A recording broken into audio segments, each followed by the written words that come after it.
Alam mo, masyadong maraming paligoy-ligoy itong paragraphs mo eh. At hindi pa updated ang figures mo. Mali-mali.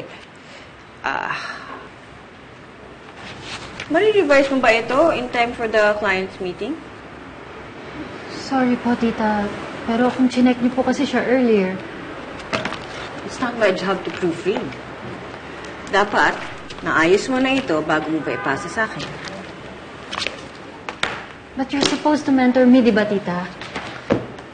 Matagal na nga po yan nasa desk niyo eh. Napatungan na po ng ibang documents sa sobrang tagal. Dapat, marami ka na natutunan sa akin by now.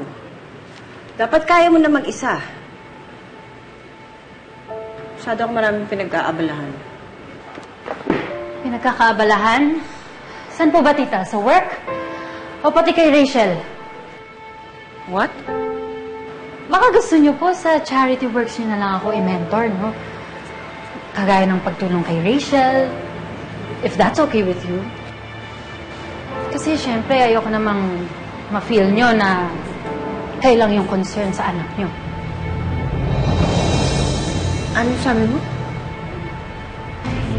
Oo nga pala. Di ba, tita, secret nga pala yun? A secret that everybody knows and no one talks about. Kaya pala kahit anong galing ko at effort dito sa kumpanya na to, si Rachel pa rin ang priority mo dahil anak mo pala siya. Ano sinabi mo? Hindi!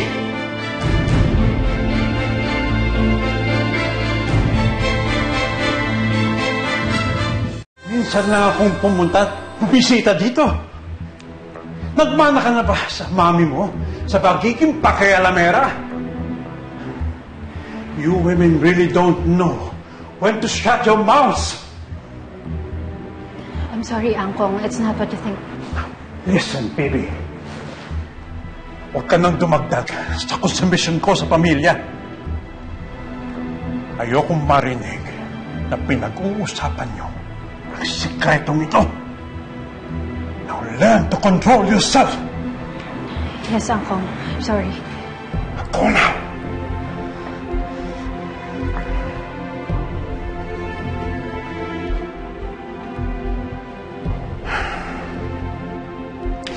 Well, I hope you're not having too much fun na lumalabas ang baho mo ngayon.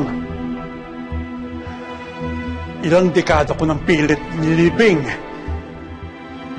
ang kahihiyan nyo ng lalaki mo. Hindi ako papayag na lumabas ito ng ganon, ng ganito kadali.